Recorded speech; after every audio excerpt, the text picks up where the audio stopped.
Aujourd'hui, je voudrais vous parler de la bonté de Dieu. Marc 10, 18 dit, « Jésus lui dit, « Pourquoi m'appelles-tu bon? Il n'y a de bon que Dieu seul. » Entendez-vous cela? Nul n'est bon si ce n'est Dieu seul. Comme nous avons besoin de connaître cette vérité. Un jour, un homme se leva pour rendre témoignage dans son église locale. Et alors qu'il parlait de tout ce que Dieu avait fait dans sa vie, il dit quelque chose de puissant. Il dit, « J'ai la paix au milieu des tempêtes. J'ai de la force dans ma faiblesse. J'ai de la joie au milieu des combats. Et je peux dire cela parce que j'ai Jésus. Et il est toujours bon. Quand je suis dans une tempête, il est bon. Quand je suis faible, il est bon. Quand je suis dans l'épreuve, il est toujours bon. Dieu est toujours bon. Et cela m'a fait réfléchir. Il est facile de dire que Dieu est bon quand les choses vont dans notre sens, quand tout se passe bien. Mais sommes-nous capables de dire la même chose quand la situation devient difficile? Sommes-nous capables de dire la même chose quand nous faisons face à des épreuves dans nos vies? Sommes-nous encore capables de dire que Dieu est bon quand nous traversons vraiment des moments difficiles? Jacques 1, 2, 4 dit « Mes frères et sœurs, regardez comme un sujet de joie complète les diverses épreuves auxquelles vous pouvez être exposés, sachant que l'épreuve de votre foi produit la patience. Mais il faut que la patience accomplisse parfaitement son œuvre, afin que vous soyez parfaits et accomplis, sans faillir en rien. La Bible nous dit que nous devons nous réjouir en toutes circonstances. Et pas seulement cela, mais nous devons nous accrocher à Jésus encore plus fermement quand nous sommes dans la détresse. J'irais même jusqu'à dire que plus vous êtes profondément dans la détresse, plus votre confiance en Jésus devrait être profonde. Plus vos problèmes semblent tardants, plus vous devez être en feu pour Dieu. Si c'est douloureux, vous devriez être priant. Si c'est angoissant, vous devriez être encore plus priant. Plus la vie semble chaoteuse, plus votre foi en Jésus-Christ devrait être stable. Bien sûr, mettre cela en pratique n'est pas facile. Cela requiert de la maturité. Cela requiert de la foi. Et cela requiert très certainement le Saint-Esprit. Proverbe 3, 5, 6 dit « Confie-toi en l'Éternel de tout ton cœur, et ne t'appuie pas sur ta propre intelligence. Dans toutes tes voies, reconnais-le, et il aplanira tes sentiers. » Pour apprécier véritablement la bonté de Dieu, vous devez ne pas vous appuyer sur votre propre intelligence, mais vous confier en l'Éternel de tout votre cœur. Ainsi, cher auditeur, quoi qu'il arrive, ne vous appuyez pas sur votre propre intelligence. Continuez simplement à croire en Jésus-Christ, quoi qu'il arrive. Demeurez ancré en Dieu qui est toujours bon. Et maintenant, alors que nous nous préparons à nous approcher de Dieu dans la prière, mon cher ami, je veux que vous vous arrêtiez un moment. Et, même si vous deviez peut-être le déclarer depuis un endroit difficile, je veux que vous imprimiez dans votre esprit que Dieu est toujours bon. Et si par hasard vous ne pouvez pas faire cette déclaration, alors que nous approchons de Dieu dans la prière, demandez au Saint-Esprit de vous aider à voir les choses d'une perspective différente. Demandez au Saint-Esprit de vous conduire et de vous guider vers la vérité que Dieu est vraiment toujours bon et à tout moment. Dieu est bon. Seigneur Jésus, aide-nous à nous confier en toi de tout notre cœur. Permets-nous de ne pas nous appuyer sur notre propre intelligence. Dieu, nous reconnaissons que notre compréhension est limitée. Aussi, nous nous soumettons à toi, Maître. Nous te demandons que ta voix nous parle, nous guide, nous donne une direction dans tout ce que nous faisons et partout où nous allons. Ta parole dans Ésaïe 48, 17, 18. Ainsi parle l'Éternel, ton Rédempteur, le Saint d'Israël. Moi, l'Éternel, ton Dieu, je t'instruis pour ton bien. Je te conduis dans le chemin que tu dois suivre. Oh, si tu étais attentif à mes commandements, ton bien-être serait comme un fleuve et ton bonheur comme les flots de la mer. Dieu, nous nous soumettons à ta direction et à ton autorité. Nous nous soumettons à ta volonté et à ta voix. Quoi qu'il nous arrive, nous nous accrocherons à ta parole. Nous nous tournerons vers toi pour l'instruction et la guidance. Ta parole dans Psaume 25, 8, 10. L'Éternel est bon et droit. C'est pourquoi il montre aux pécheurs la voie. Il conduit les humbles dans la justice. Il enseigne aux humbles sa voie.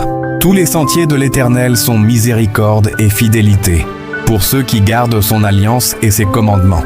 À cause de ton nom éternel, tu pardonneras mon iniquité, car elle est grande. Quel est l'homme qui craint l'Éternel? L'Éternel lui montre la voie qu'il doit choisir. Père, préserve-nous de tomber dans le péché et conduis-nous dans les sentiers de la justice. Quoi que ce monde nous présente, nous voulons marcher dans tes voies. Dieu, tu nous as appelés à marcher par la foi. Alors, Saint-Esprit, aide-nous à le faire. Tu nous as appelés à marcher avec la crainte de Dieu dans nos vies. Saint-Esprit, aide-nous à le faire. Tu nous as appelés à mettre la main à la charrue et à ne pas regarder en arrière. Saint-Esprit, aide-nous à le faire. Seigneur, attire nos cœurs plus près de toi. Que tu sois toujours le centre de nos pensées. Nos cœurs peuvent former des projets, mais c'est toi, cher Dieu, qui affermis nos pas. Aussi, nous cédons et nous nous soumettons à toi. Dirige nos pas, Père.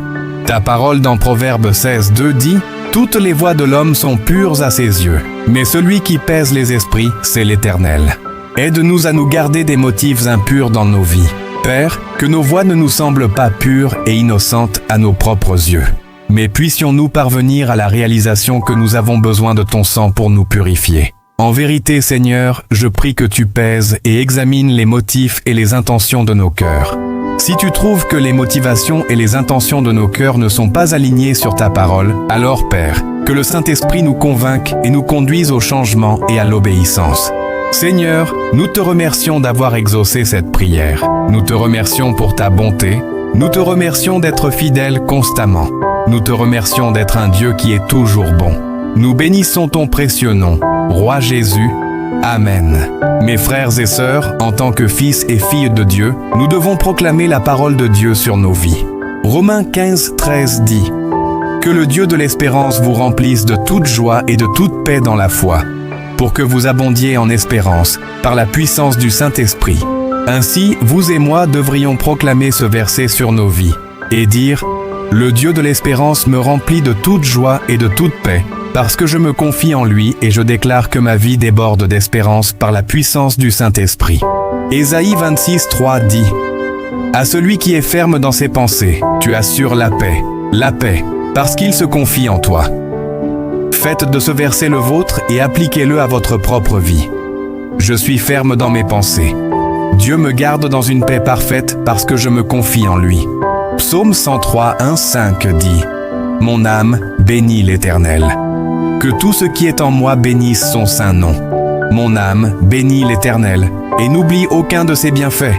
C'est lui qui pardonne toutes tes iniquités, qui guérit toutes tes maladies, qui retire ta vie de la fosse, qui te couronne de bonté et de miséricorde, qui rassasie de bien ta vieillesse, qui te fait rajeunir comme l'aigle. » Le moyen le plus rapide de bloquer la bénédiction de Dieu dans nos vies est de croire que les autres nous doivent quelque chose et d'attendre un paiement de leur part. C'est ce qu'on appelle le manque de pardon, un sujet que je connais bien. Et je voudrais vous parler et vous donner mon propre témoignage. Je ne comprenais pas pourquoi Dieu avait béni tant de mes amis avec des familles aimantes et soutenantes pendant qu'ils grandissaient, alors que j'avais l'opposé. Je comparais ma situation à la leur et je ressentais intérieurement du ressentiment du fait que Dieu ne m'ait pas donné le genre de réseau de soutien que d'autres avaient reconnu. Au lieu de me concentrer sur ce que Dieu m'avait donné, je me concentrais sur ce qu'il ne m'avait pas donné. Je suis entré en mode recouvrement. J'ai essayé de recouvrer des autres ce que je pensais m'être dû. J'ai essayé de trouver chez les autres la mère et le père que je n'avais jamais eus. Et mon cœur s'est brisé à nouveau lorsque les autres n'ont pas pu compenser les pertes de ma vie. Avez-vous déjà ressenti cela? La vie et les déceptions vous ont-elles jamais conduit à un endroit où vous cherchez chez les gens des choses que vous ne pouvez vraiment trouver qu'en Dieu? Matthieu 18 raconte l'histoire d'un homme qui exigea que le registre soit mis à jour, oubliant que le comptable divin lui avait crédité bien plus de miséricorde dans le livre de vie qu'il ne pourrait jamais en rembourser. La Bible dit dans Matthieu 18, 26-30, « Le serviteur, se jetant à terre, le suppliait, « Seigneur, aie patience envers moi, et je te paierai tout. » Saisi de compassion, le maître de ce serviteur le laissa aller et lui remit la dette. Mais, en sortant, ce serviteur rencontra un de ses compagnons qui lui devait 100 deniers. Il le saisit et l'étranglait. « Paie-moi ce que tu me dois. » Son compagnon se jeta à terre et le suppliait. « Aie patience envers moi et je te paierai. » Mais l'autre ne voulut pas. Il alla le faire jeter en prison, jusqu'à ce qu'il ait payé ce qu'il devait. L'homme impitoyable voulait recouvrer une dette auprès de quelqu'un qui ne pouvait simplement pas payer. Même si son compagnon avait eu les ressources, l'homme impitoyable se tournait vers les gens plutôt que de se confier en l'Éternel.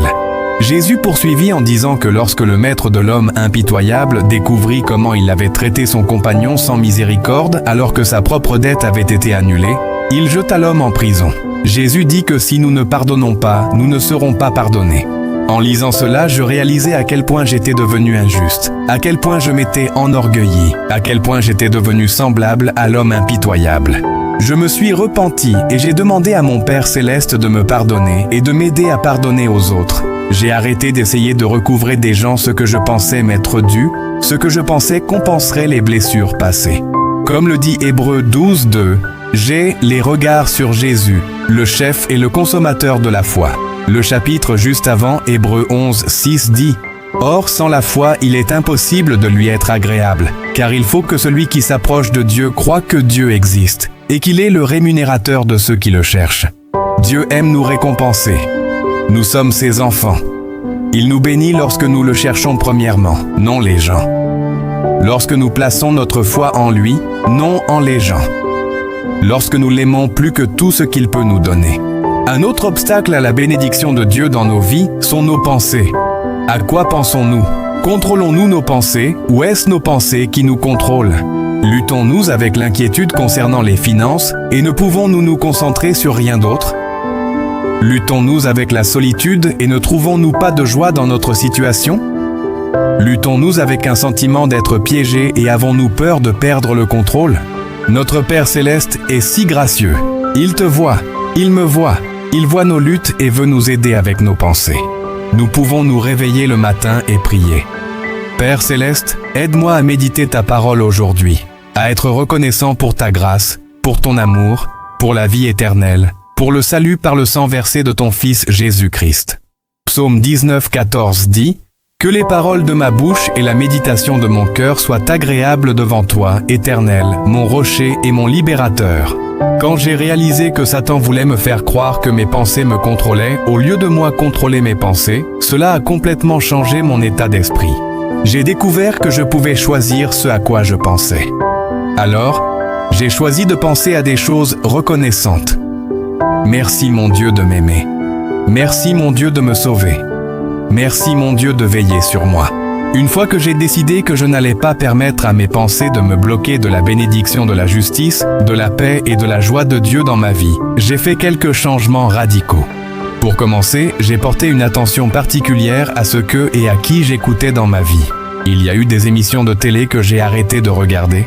Il y a eu des colonnes de nouvelles que j'ai arrêté de lire. Il y a eu des amis à qui j'ai arrêté de demander conseil. J'ai appris à reconnaître ce qui nourrissait ma foi et ce qui nourrissait ma peur. Ma conversation a commencé à changer une fois que mes pensées ont changé. Je ne me sentais plus à l'aise de participer à des commérages, encore moins d'en écouter. Puis un jour, alors que je lisais le livre de Jacques, j'ai réalisé que j'avais un gros problème. Ma bouche. Le 3e chapitre de Jacques m'a montré exactement pourquoi je ne vivais pas les bénédictions de Dieu de justice, paix et joie. Jacques 3:11 dit « La source fait-elle jaillir par la même ouverture l'eau douce et l'eau amère ? Un figuier, mes frères, peut-il produire des olives ou une vigne des figues? De l'eau salée ne peut pas non plus produire de l'eau douce. » Ma bouche était une source polluée et je ne voulais plus être ainsi. Je voulais être un croyant sincère en Jésus-Christ. Et cela signifiait croire toute la parole de Dieu, pas seulement les parties qui m'arrangeaient. Chaque fois que je parlais méchamment d'un frère ou d'une sœur en Christ, je parlais méchamment de quelqu'un pour qui Jésus est mort, a versé son sang, a donné sa vie. Proverbe 18:21 dit « La mort et la vie sont au pouvoir de la langue. Quiconque l'aime en mangera les fruits. » J'ai décidé que j'avais assez manié l'arme de ma langue pour toute une vie, et j'étais fatigué de manger ce fruit empoisonné. Non, je n'ai pas fait vœu de silence. Je parlais encore, mais beaucoup moins. Je suis devenu un meilleur auditeur et j'ai découvert que j'apprenais bien plus en écoutant qu'en parlant. Ce que nous attendons de Dieu et des autres, ce à quoi nous pensons, ceux et qui nous écoutons, et ce que nous disons découle d'un des deux puits. Un puits d'eau polluée qui blesse les autres et bloque les bénédictions de Dieu. Ou un puits d'eau fraîche qui donne la vie et est plein de la bonté de la justice, de la paix et de la joie de Dieu.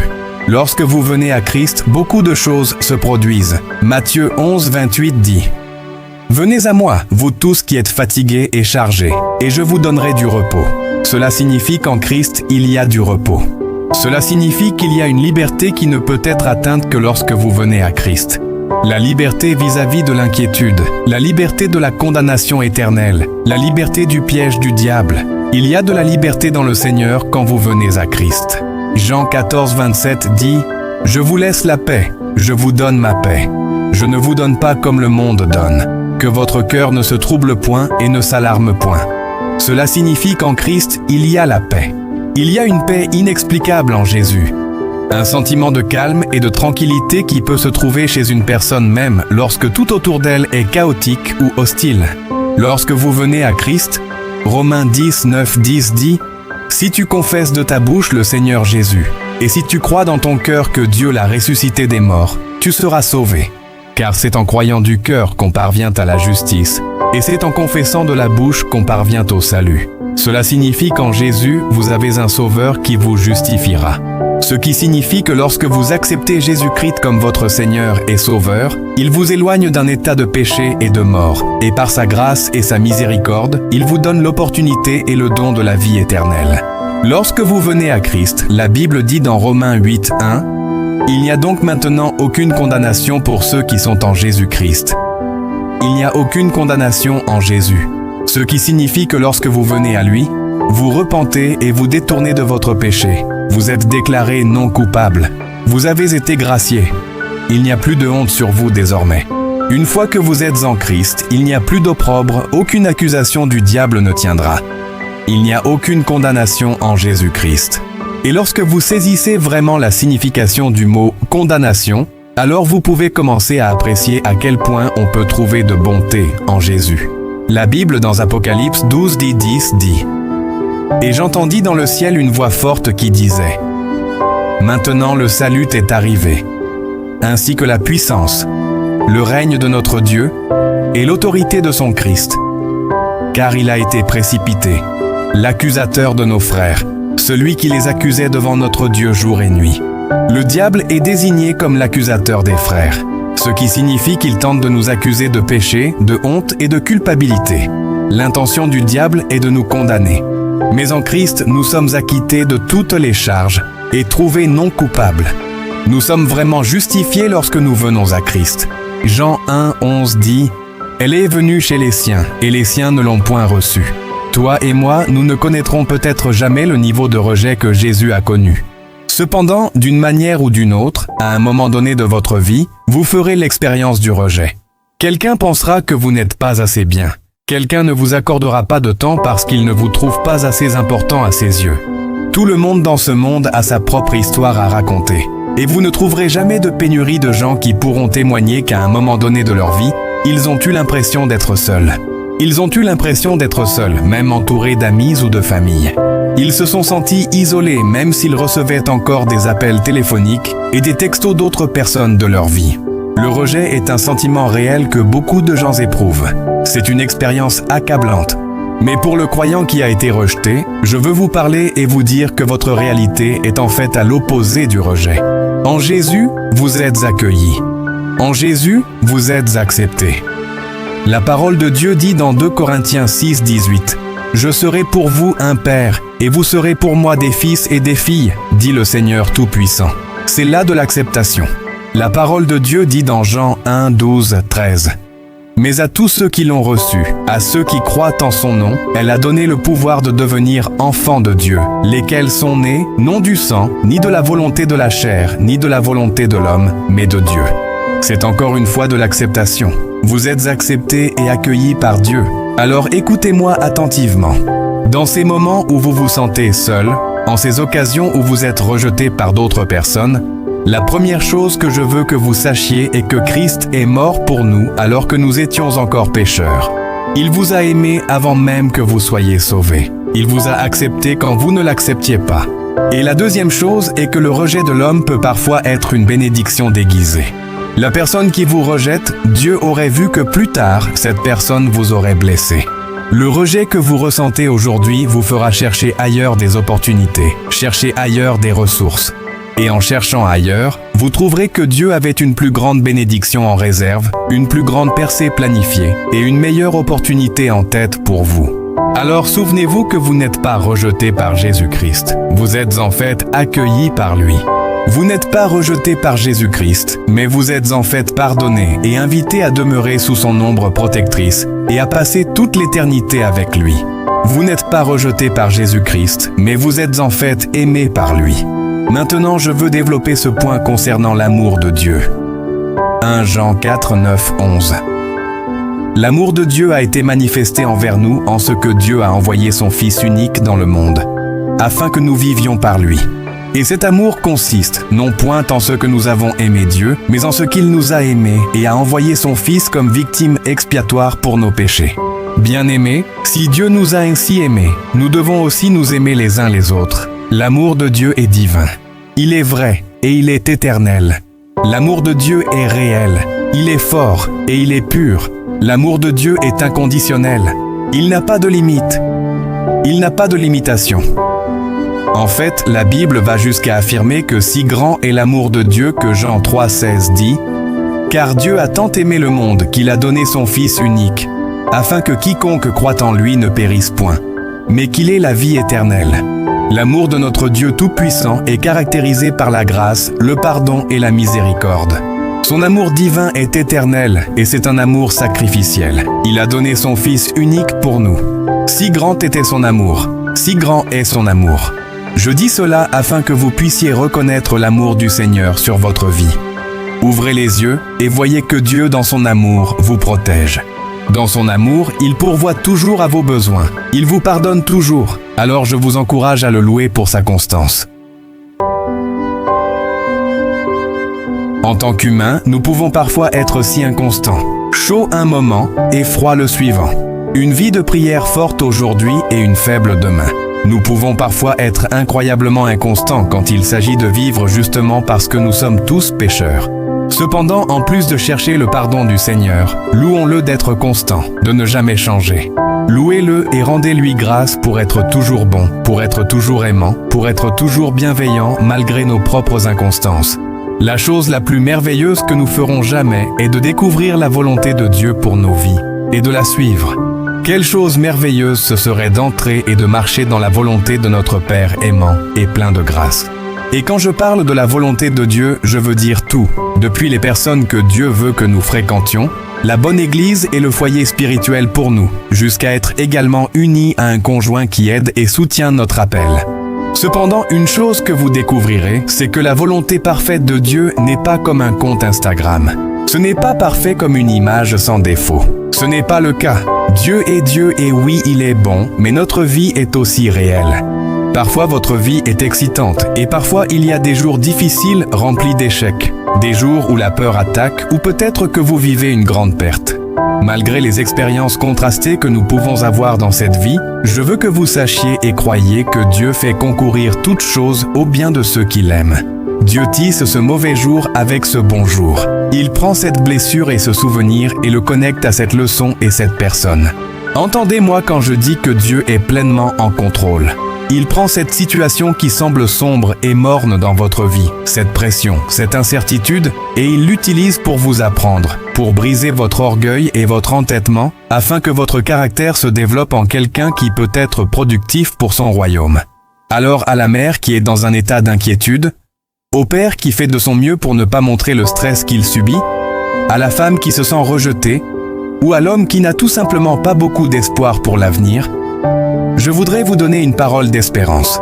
Je voudrais vous encourager à ne pas sombrer dans cette expérience que vous traversez. Ne vous noyez pas dans l'inquiétude. Ne vous évanouissez pas dans cette saison sèche. Tenez bon parce que cela aussi passera.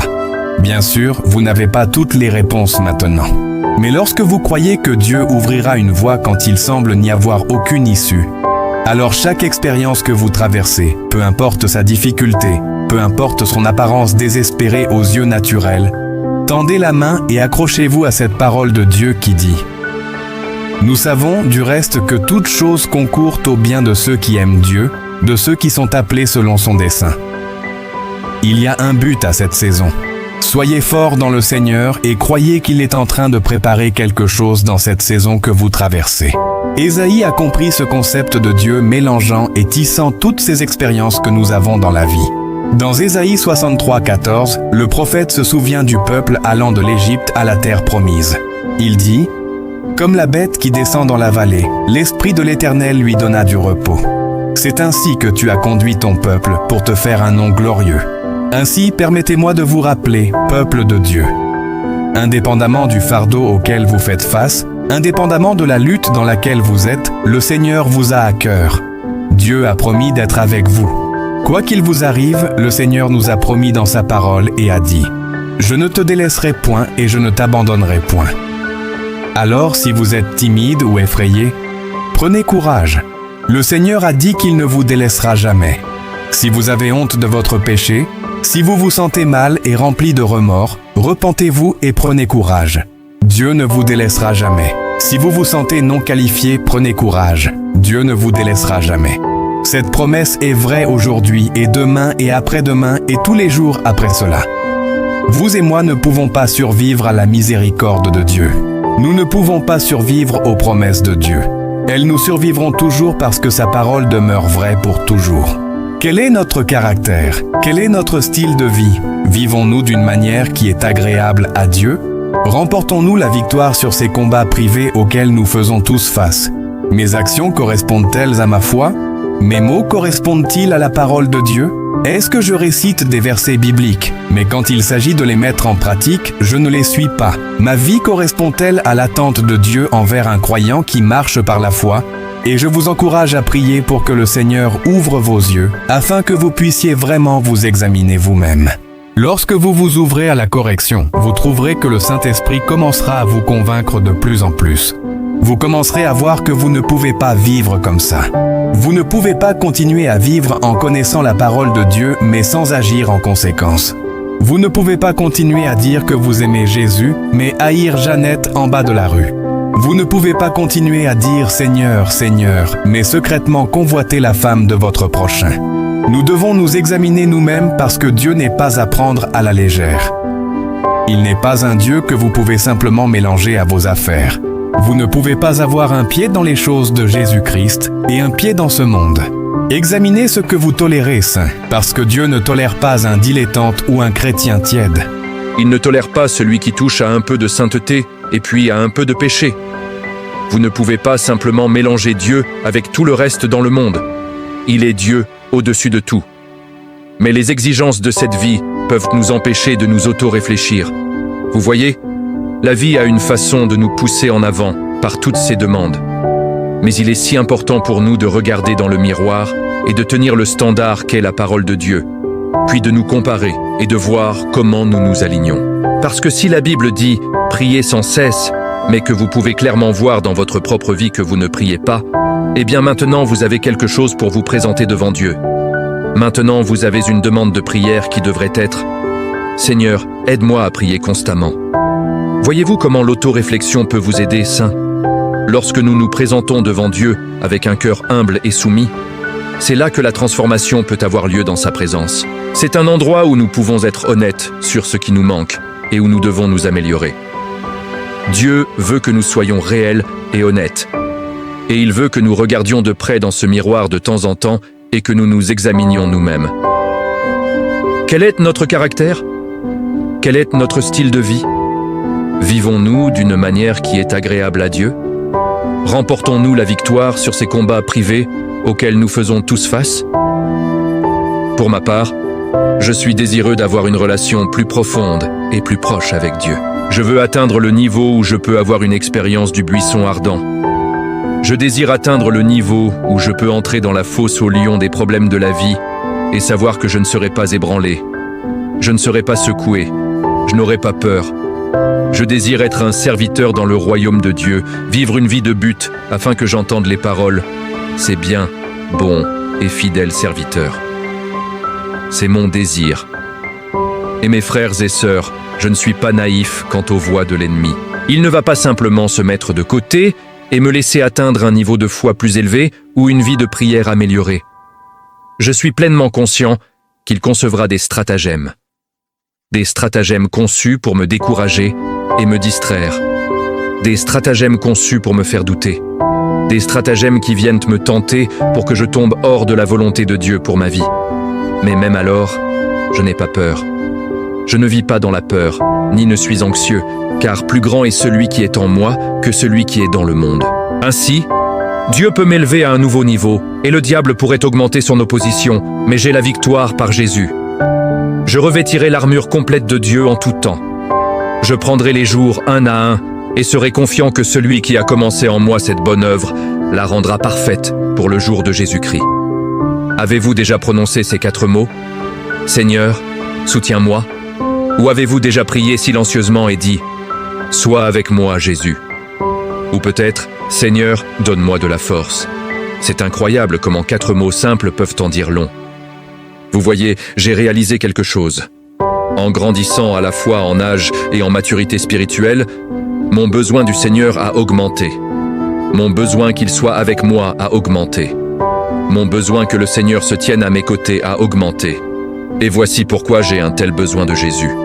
J'ai besoin de Jésus-Christ parce que j'ai essayé de faire les choses à ma manière. Mais j'ai été confronté à la dure réalité que par moi-même, il est impossible de gagner. Il est impossible d'obtenir une percée. Il est impossible d'avoir la paix de l'esprit si le Seigneur n'est pas avec moi. J'ai besoin de Jésus-Christ parce qu'il y a des forteresses dans ma famille que je ne peux briser avec ma propre puissance. Et donc j'ai besoin de la force et de la puissance qui sont dans le sang de Jésus-Christ. J'ai besoin de Dieu parce que la vie est compliquée. J'ai des problèmes. Des problèmes que je ne tiens pas à discuter avec qui que ce soit parce que les gens jugeront souvent avant de révéler leur propre lutte. Alors, j'ai désespérément besoin de Jésus-Christ. Il est le seul qui m'ait donné une invitation ouverte dans Psaume 55, 22, où la Bible dit « Remets ton fardeau sur l'Éternel et il te soutiendra. Il ne laissera jamais chanceler le juste. » Ainsi, vous voyez, j'ai besoin de Jésus parce que je ne peux me sauver moi-même. Je ne peux me racheter moi-même. Je ne peux me délivrer moi-même. Et il n'y a sûrement aucun autre être humain sur cette planète qui puisse m'offrir la rédemption, le salut ou la vie éternelle comme Jésus-Christ le peut.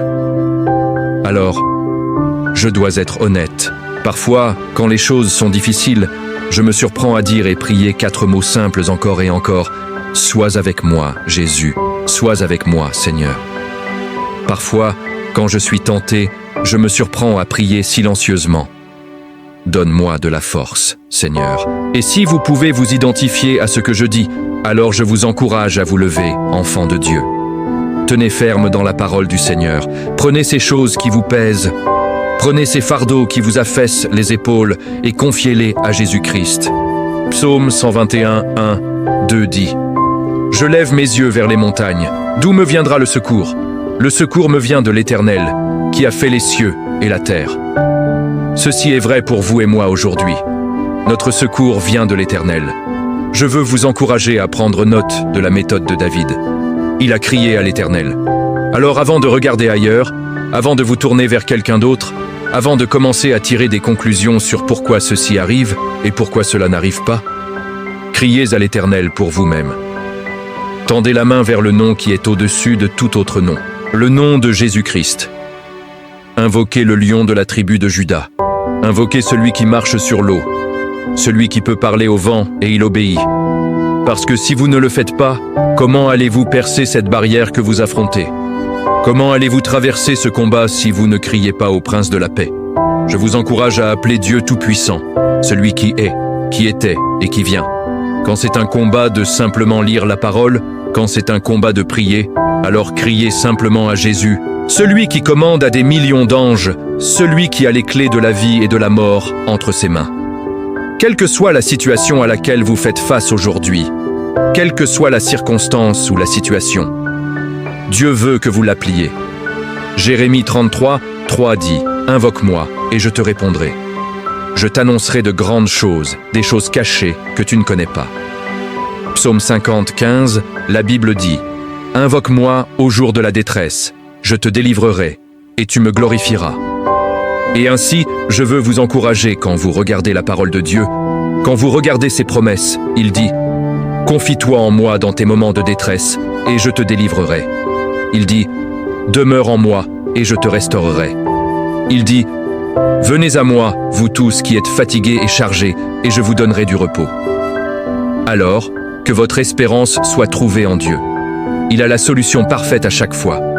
Il a la quantité exacte de force pour vous renforcer à travers les bons et les difficiles jours.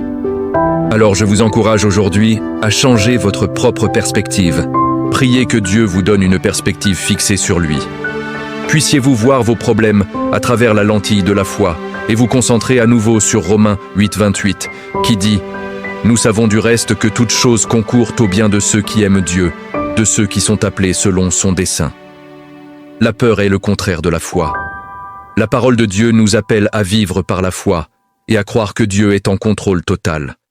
C'est pourquoi on nous dit de ne nous inquiéter de rien. On nous dit de ne pas nous inquiéter, de ne pas laisser nos cœurs être troublés, encore et encore. Et c'est parce que Dieu veut que nous vivions par la foi et que nous lui fassions confiance à chaque instant pour chaque besoin.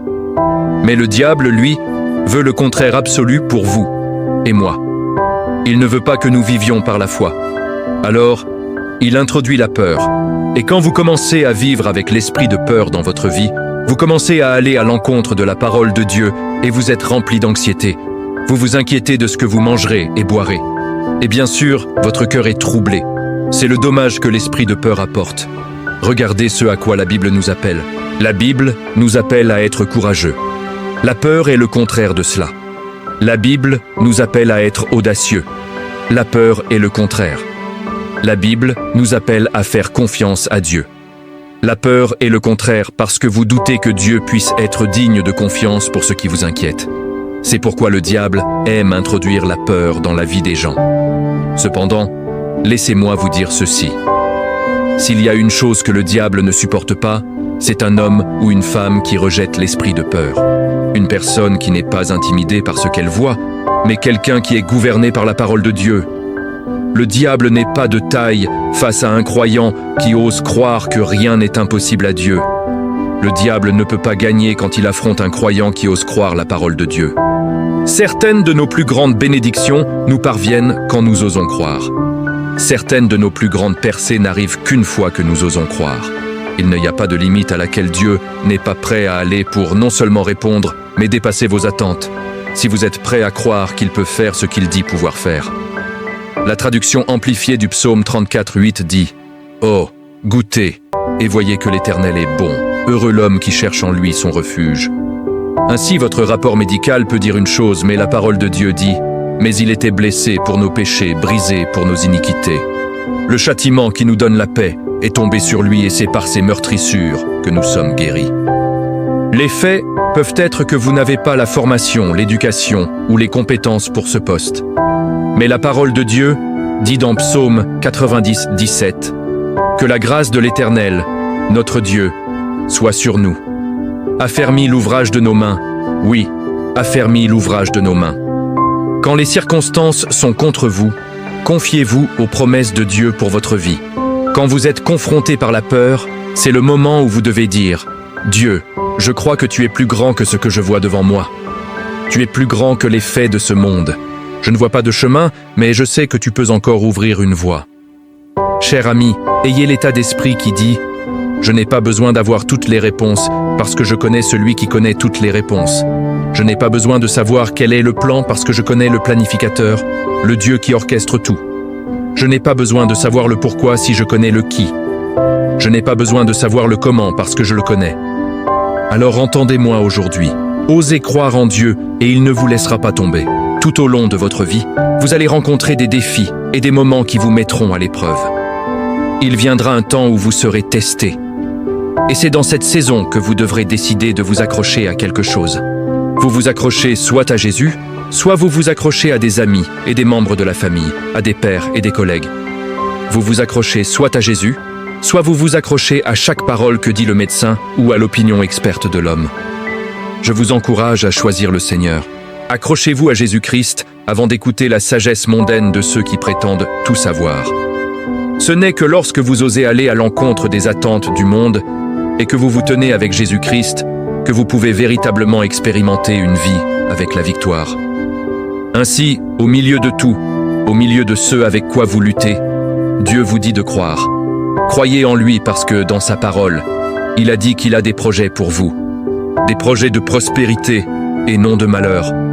Des projets pour vous donner un avenir et de l'espérance. La peur n'a aucun effet sur le croyant qui se tient et dit « Quoi que l'avenir me réserve, je le affronte avec Jésus. Quoi que ce soit qui s'élève contre moi, je serai protégé par Jésus. Car si Dieu est pour moi, qui sera contre moi ? Je crois en Jésus-Christ. Je crois qu'il est le chemin, la vérité et la vie, et que personne ne peut aller au Père que par Jésus. Je crois qu'il est le pain de vie. Il est celui qui peut nous sustenter. Je crois que Jésus-Christ est le prince de la paix. Et qu'en lui, vous trouverez une paix qui surpasse toute intelligence humaine. Je crois que Jésus-Christ est la lumière du monde et le bon berger. Je crois qu'il était un guérisseur et un faiseur de miracles quand il marchait ici sur cette terre. Et je crois aussi qu'il est encore capable de faire l'impossible même aujourd'hui. Je crois qu'il est mort sur une croix pour nos péchés, pour mes péchés. Et je crois qu'il est ressuscité après 3 jours et est monté au ciel. Et en ce moment même, il est assis à la droite du Père. Écoutez-moi. Au nom de Jésus, il y a de la puissance. Jésus-Christ est le nom au-dessus de tout autre nom. Il est l'auteur et le consommateur de notre foi. Il est le ressuscité, le Tout-Puissant. Quand nous prononçons ce nom, le puissant nom de Jésus-Christ, toute maladie doit s'incliner, toute maladie doit partir, toute chaîne doit se desserrer. Et voici ma parole pour vous, en tant que croyants. Nous ne devons pas avoir honte de l'évangile de Jésus-Christ. Nous ne devons jamais compromettre la parole de Dieu pour pouvoir nous intégrer dans ce monde. Nous ne devons pas avoir honte de l'évangile parce que le diable dans le monde, il propage agressivement un message de tromperie. Le diable dans ce monde essaie agressivement d'éloigner les gens de l'évangile salvateur de Jésus-Christ. Et ainsi, il est temps que nous, en tant que croyants de Jésus-Christ, il est temps pour nous de nous lever et de déclarer au monde qu'il y a un sauveur. Il y a quelqu'un qui peut vous libérer si vous êtes liés. Il y a un rédempteur et son nom est Jésus-Christ. Saints, nous ne devons pas avoir honte de l'évangile, mais en tant que chrétiens, nous devons nous lever et combattre pour l'évangile. Nous devons nous lever en tant que fils et filles du Très-Haut. Ésaïe 41, 13. Car je suis l'Éternel, ton Dieu, qui fortifie ta droite, qui te dit « Ne crains rien, je viens à ton secours ». C'est une promesse pour ces saisons de la vie où vous avez l'impression de ne pas pouvoir obtenir de répit. C'est une promesse que Dieu Tout-Puissant vous aidera. Le Seigneur viendra à votre aide. Il sera votre soutien, il sera votre pilier de force. Ésaïe 40, 29 dit « Il donne de la force à celui qui est fatigué et il augmente la vigueur de celui qui tombe en défaillance. » C'est une promesse à laquelle nous accrocher dans les moments de faiblesse. Dieu donnera de la force à celui qui est fatigué. Il vous aidera à tenir debout quand les temps deviennent durs. Il vous aidera à avancer quand il semblera que vous êtes sur le point d'être submergé.